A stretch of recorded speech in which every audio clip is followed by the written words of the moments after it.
Ito yung tisdig ko mga ka-TH.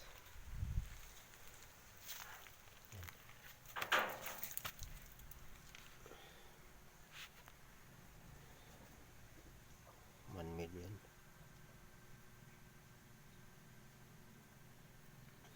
May pagka riprap.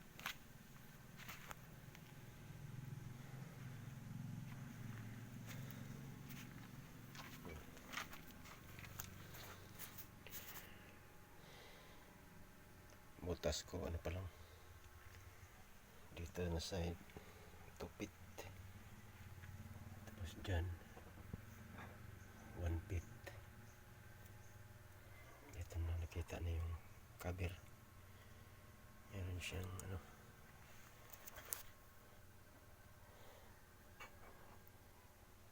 yan. Tapos dito parang hollow block. Yan. Hanggang doon pa yan.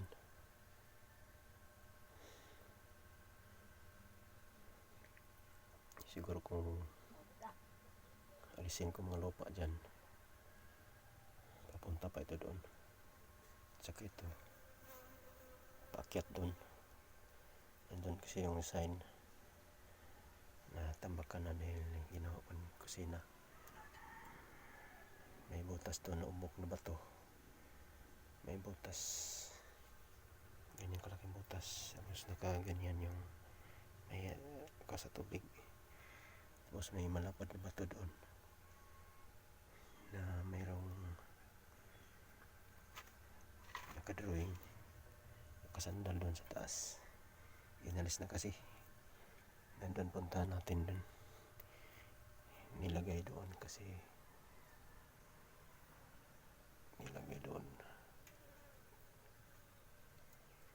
doon yung sinasabing may sign ng pintuan.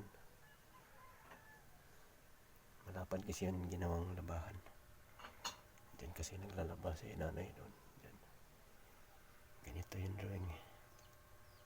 Nakaganyan.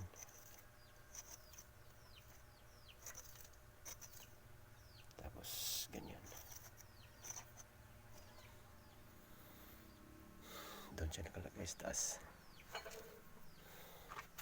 Yan. Nakaganyan siya. Naka-carve siya pag ano. Hanggang dito, mayroon na naman yan, dugtong doon.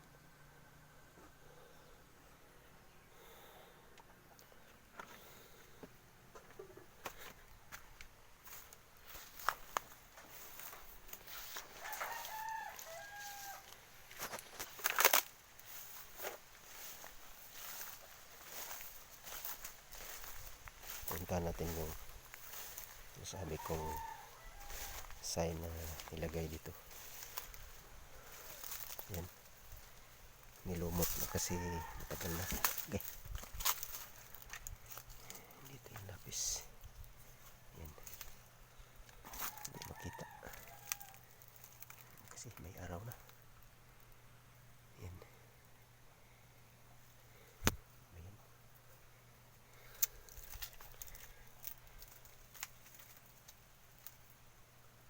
Nako. Mainit kasi. Ayan. Yung sign na yan nakasandal doon sa batong malaki. Tapos nahukay. Pinalagay ni nanay dito. Ginawang ano, ng labahan. Dito yung gripo dati. Sa ilalim ng silong. Yan, lumang bahay na. Giba na.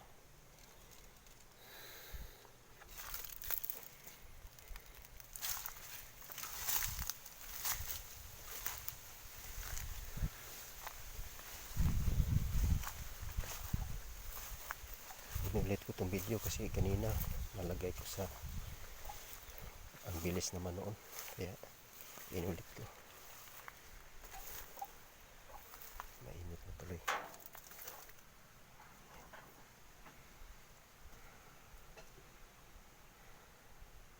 Hindi siguro yan nature mga katets, ano, talagang sinadya. cover. Akit yan doon. Naka-carve yan. Parang kuan, takip talaga. Tapos dito, malapad na ba to? Nakadugtong siya dyan. Ito yung stopper. Maling stopper to. Ito. Stopper na yan.